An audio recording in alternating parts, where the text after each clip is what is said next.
In today's video, I'll show you how you can connect Spotify to your Discord. So let's get started. So first of all is that you want to go here into your Discord, log in into your account, and now you would want to go into your settings right here on your profile settings, just on the bottom left. Click on user settings. And now from here, you would want to go into connections. So you want to find it here, which is right here. Click on that. And then from here, as you can see, streamer mode enabled. I'll just disable this right there, connections, and here it is. And in here, you just simply need to select Spotify, which is this one. So click on it.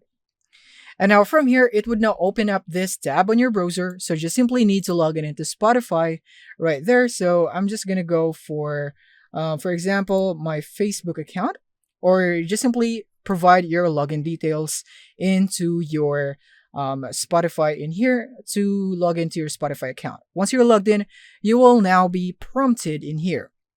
So as you can see, you have now successfully connected your Spotify account to Discord. And that's it. It's now connected, as you can see right here.